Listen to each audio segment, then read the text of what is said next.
Hello and welcome. I'm Vishal Dahiya and you're watching Sunset TV's special election series Battleground 2021 that gets a detailed analysis of election news and views from the poll-bound states.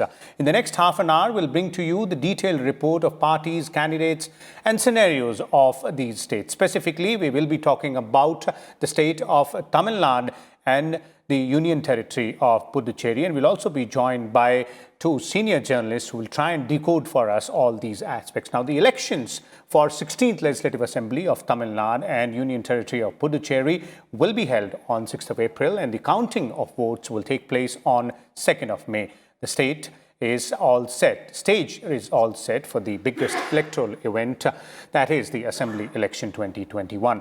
All political parties have picked up the pace and are busy now deciding their candidates and stitching alliances based on various permutations, combinations.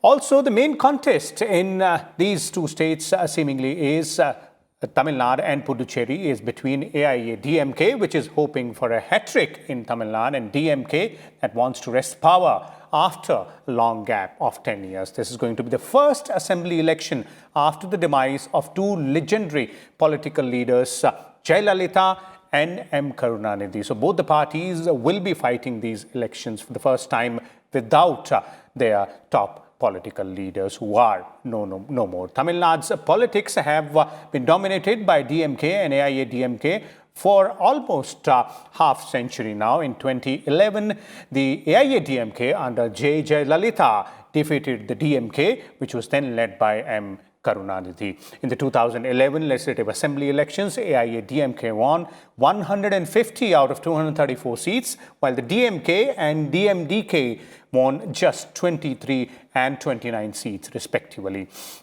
During the 2016 Assembly elections, the AIA-DMK retained its majority with 137 seats, while the DMK won 88 and Congress managed to get just 8 seats. In the 2019 Lok Sabha elections, the DMK won 24 seats, while the Congress won 8 seats and AIA-DMK managed to get 1 seat. Now, on today's show, we will take a look at the political battle in Tamil Nadu and Puducherry, how the two states are gearing up for these crucial polls, and what does experts have to say about it. We'll try and decode the entire scenario here. So let us go ahead and let me first introduce the guests to you. We have two senior journalists with us. Mr. Shekhar Iyer is joining us from New Delhi.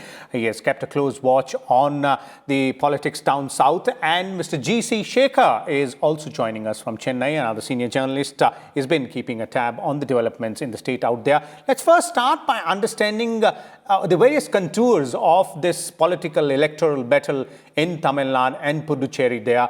And let me start with you, Mr. Iyer. Let's try and understand, the situation which exists this time around in these two battles, that is electoral battles, that is Tamil Nadu and Puducherry. And as I was pointing out earlier, this is going to be the first time that both parties, that are AIA-DMK and DMK, will not have Jayalalitha and M. Karunanidhi with them.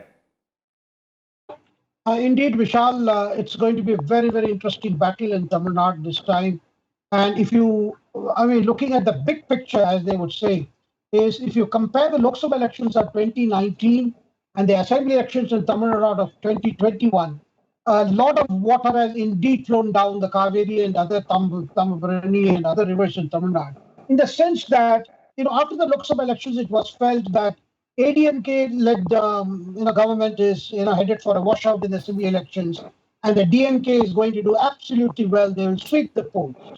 And similarly, it was felt that post Jayalalitha with Sashikala back in jail and TTV Dinakaran leading a breakaway faction, creating more problems for the ruling front.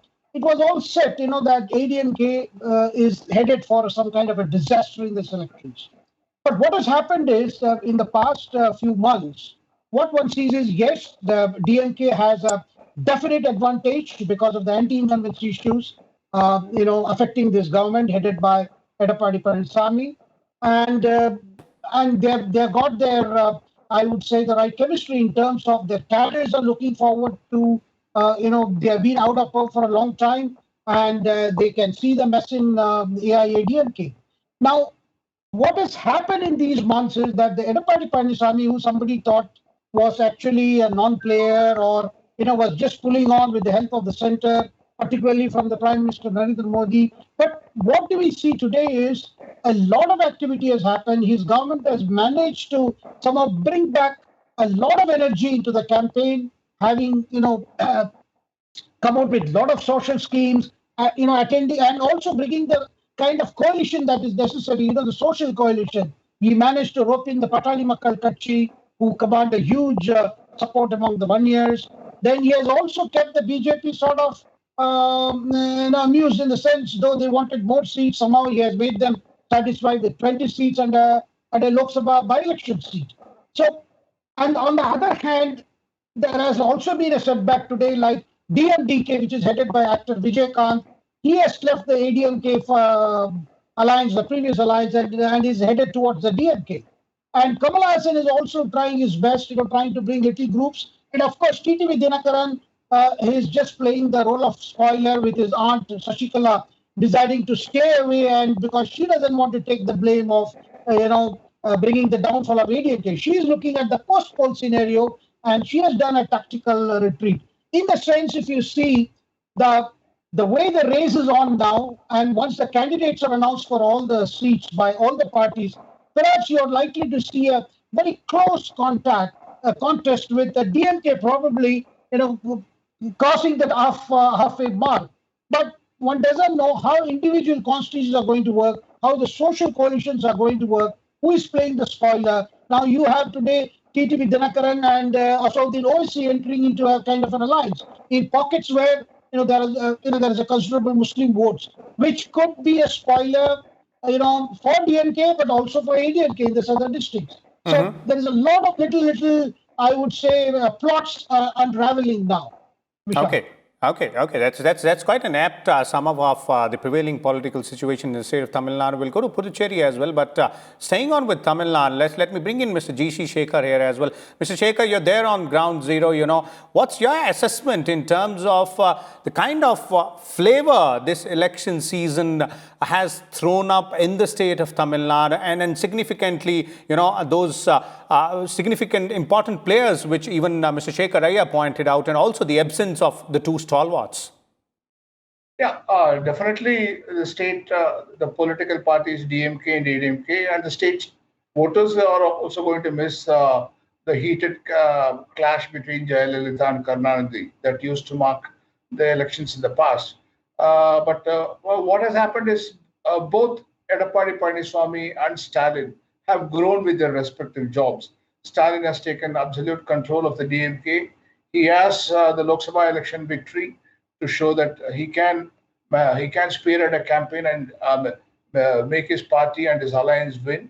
And whereas Edappadi Palaniswamy has not only managed to survive, let's not forget that he won two crucial assembly by-elections in 2020 in Vikravandi and Naguneri that proved that the ADMK cannot be easily counted out of this year's assembly election.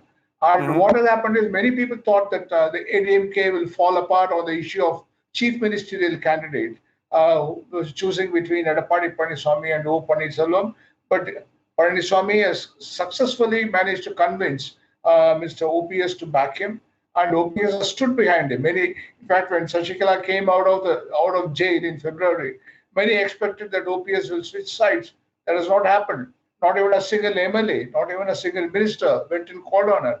All that sent out the message that EPS has a firm grip of the party and of the not just the ADMK organization, but also he has also managed to gain some amount of public confidence, which was absent when he took over. He was a very hesitant leader. Many of us were calling him the accidental chief minister, but now he has become a very confident chief minister. And in the last 1 year, he has unleashed a lot of projects and programs, and so that is getting a lot of positive response to the ADMK's campaign. He has become a more seasoned campaigner. In 2019, he was not much of a public speaker, but during this assembly campaign, he has proved to be a good speaker. He is countering Stalin on issues, and then he is willing to take on. and then he has carried the BJP along.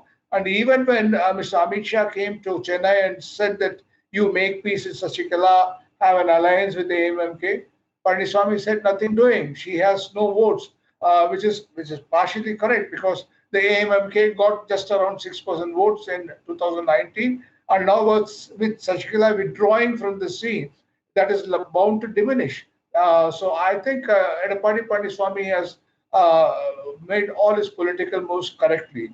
The only thing was about today, as Shekhar Iyer was saying, that the departure of DMDK from the ADMK front.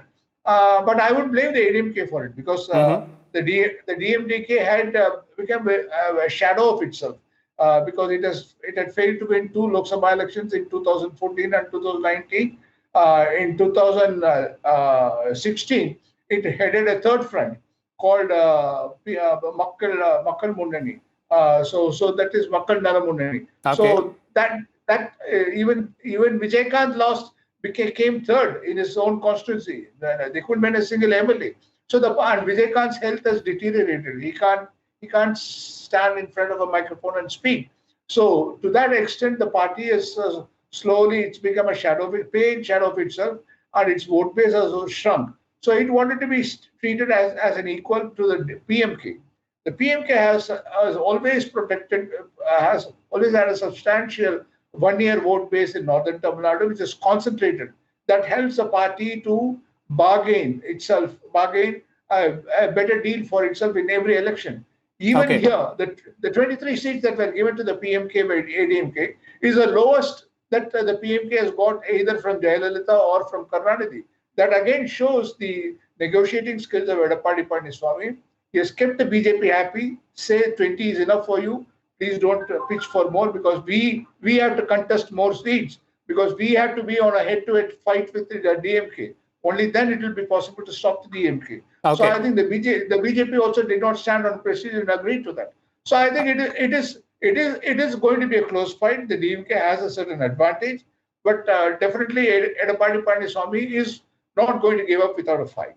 Okay, one more point here, Mr. G.C. Shekhar, before I move on to Shekhar Iyer here, is you're talking about other small regional players, other parties, and how they fare and what kind of significance it might have. What about the newer players like Kamal Hassan's party? He's contesting, I believe, on more than 150 seats. So if you're looking at these players, how significant they might be in the entire larger picture in the state of Tamil Nadu? See, Kamal Hassan's party contested the 2019 Lok Sabha elections. In 4 Lok Sabha seats, they managed to win around 1 lakh votes, which is good because and these were urban constituencies. So I think Kamal Hassan's party and its allies, like Sharad Kumar's party, and then you have I think they also was joined by India Jananaya Kutchi. That is another party that contested with the DMK in 2019. These parties have formed a front, and they are trying to rope in Vijaykanth also. But while they may have an impact they may win maybe around 10 to 20,000 votes in urban assembly constituencies. They may not get enough votes to win assembly seats. So whose vote they'll be cutting into? Kamal Hassan has been taking on the ADMK government like anything, and ideologically he's closer to the DMK and the Congress. So though he calls himself a centrist, so to that extent, I think to some extent, he may eat into the DMK votes. Then you have another party called Naam Tamizhar Katchi by director actor Seeman, and he has been contesting, I think, around 3 elections now, and he has been slowly increasing his vote share. Again, see, as long as the smaller parties are concerned, they keep increasing the vote share, but they don't win any assembly seat. Unless you win 1 assembly seat or 2 assembly seats and make your presence felt in the assembly, you are not going to have an impact. Even the BJP, for example, after 2001, they have not had a single MLA in Tamil Nadu because they have, after 2004, the last time, Jayalalitha had an alliance with the BJP for the 2004 elections. When that alliance failed miserably, she dumped the BJP for the next assembly elections. The BJP had been left alone for assembly elections. So I think the smaller parties will have to win at least 1 or 2 seats. Only then they will make an impact. Okay. So otherwise, I think the third front has always finished a distant third in Tamil Nadu. That has been the track record. Okay, okay. Mr. Shekhar, yeah, let's talk about the national parties here as well. Tamil Nadu's politics has been dominated by regional players, both AIADMK and DMK, for almost half a century now. But as far as the fortunes of national parties are concerned, specifically if you're looking at this election, how would you assess in terms of both the BJP and the Congress? Well, actually, if you look at the fortunes of these national parties, the Congress seems to be in a rather, I would say, in a very distraught state, considering that the negotiations with the DMK finally led to a situation where they had to accept what was offered with some bonus seats. Otherwise, I think it was quite a scene for them, and we saw how the TNCC chief K.S. Aragiri, who was part of the negotiations along with Surjewala and Woman Chandy. Virtually, he broke down before his party colleagues, saying that the way the DMK is treating us, they were not willing to give more than 18 out of the 234 seats. And finally, what I understand is Sonia Gandhi spoke to Stalin and Rahul Gandhi. Some people say that it was not Sonia Gandhi, it was Rahul Gandhi who spoke to Stalin. And I think finally, the Stalin decided to increase that 18, what was offered to say 25. Even then, the DMK kept saying, look, your strike rate is below 20%. And we saw it in 2016 when we gave you 41 seats, but your strike rate was very, very poor. Because the DMK's worst fear is whatever you offer to Congress, it actually is actually finally won by the AIDMK. And this is a scene, they didn't want a repeat of the Bihar scene. Because Bihar, we saw, they asked for the moon and they did get it. But then finally, the Rashtriya Janata Dal always felt that the Congress did not deliver. Finally, when it came to strike rate. Okay, and what about the BJP there? Yeah, the BJP's case is, look, this is a very interesting election for BJP. Because for whatever it gains in Tamil Nadu this time, whether it's 1 seat or 2 seats or let's say a bunch of 4 or 5 seats, which would be rated as one of its best performance. But what has happened is the BJP has managed somehow to bring in what is called the Hindu-ness. I won't call it Hindutva. It is Hindu-ness. For long there has been a lot of Hindu bashing going on in Tamil Nadu because Dravidian parties, particularly the DMK, always kept up that anti-Hindu stance. Right from the Karunanidhi's time, because that was kind of thing that endeared them to minorities, as well as appeal to those who are agnostic, those who consider themselves to be atheists or non-believers among the sections of the society who believed in the Periyar thoughts, which is for rationalism. But what has happened this time is this, some kind of systemic attack by some of the fringe groups who owe allegiance to groups like DK, the parent of DMK party. Like recently we saw how, reference to the Lord Muruga, who is highly venerated. The Lord Muruga is actually Kartikeya, as we know him in the north. And, there were video posts making fun of hymns in prayer of Lord Subramania. But then there was so much of reaction in the social media. And finally, the ADA government, even registered a case. And BJP undertook a yatra, calling it Vel Yatra, because Vel is that here, which is one of the things associated with Lord Subramania or Muruga. And that has in turn seen a lot of feeling that why are not temples being taken off? Why are temple lands being encroached? Why temples are not being freed from the state control or political control? This kind of thing which the BJP has been constantly, pushing as a kind of an election issue may perhaps, bring it some dividend in some pockets. I would not say all over Tamil Nadu, but definitely today you saw Stalin, himself holding that veil, holding that spear in one of his Grama Sabhas. And you also saw, Stalin coming out and saying, look, our DMK is not opposed to the Hindu religion. My wife, Durga Stalin, is a firm believer. She visits temple. Definitely. Now, this kind of disclaimers you can see shows that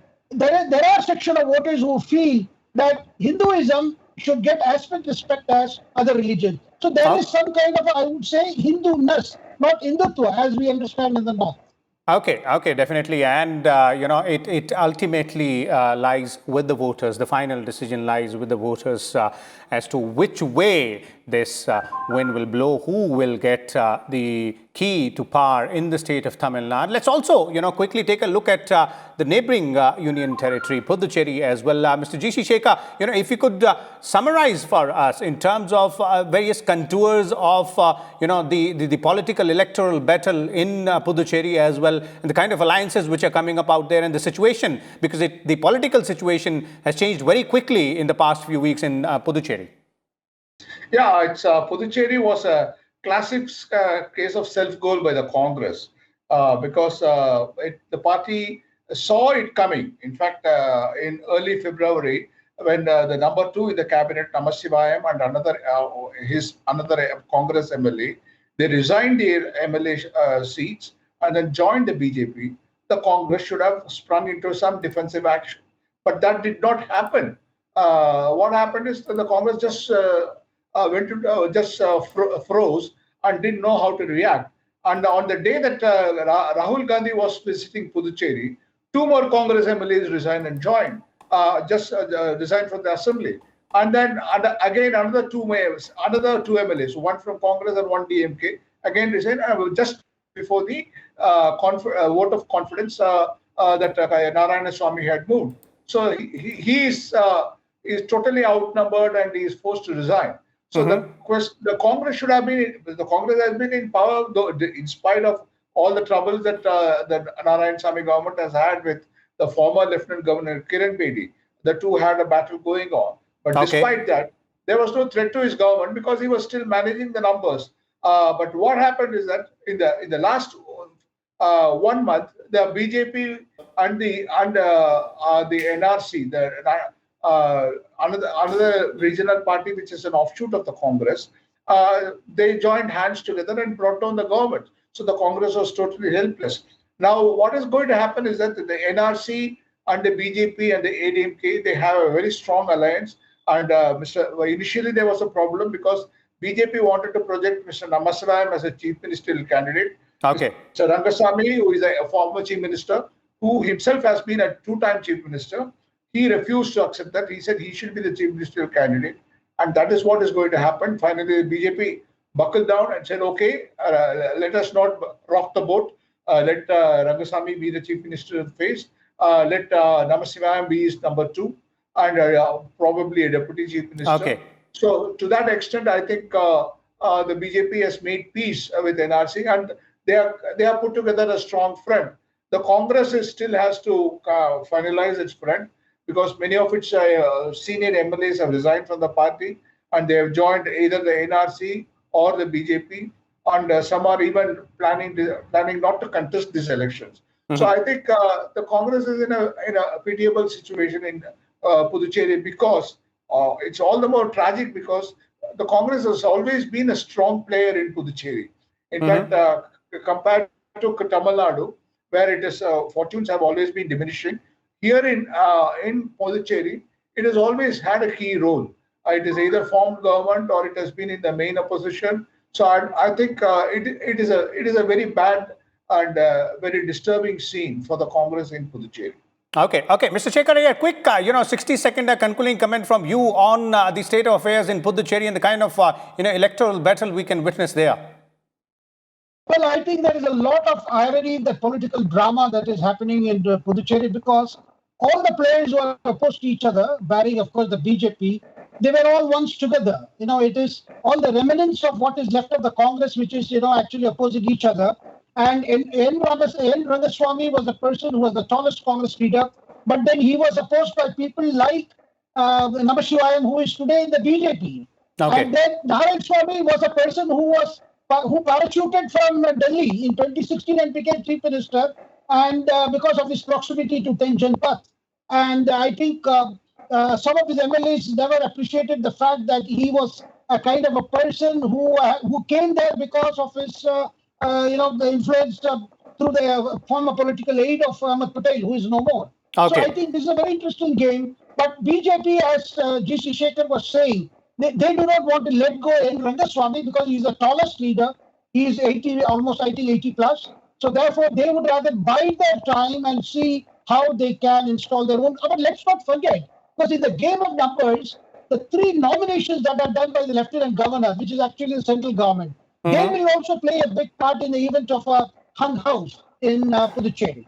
Okay. So there it is, all about the state of Tamil Nadu and Puducherry. Thank you so much, Mr. Shekhar Iyer and Mr. G.C. Shekhar, for sharing those views and insights on the kind of electoral battle which we can witness in the state of Tamil Nadu and the Union Territory of Puducherry. As our panelists were pointing out, there seemingly is a lot of political activity going on there down south. Alliances being stitched, candidates being finalized there. All political parties are getting ready for that final electoral battle, which will see wherein the voters will decide as to who will rule Tamil Nadu and the Union Territory of Puducherry for the next 5 years. We'll come back again tomorrow and bring you more details about these assembly elections going on in 4 states and 1 Union Territory. Please don't forget to tune into Sunset Television at 7 p.m. Thank you.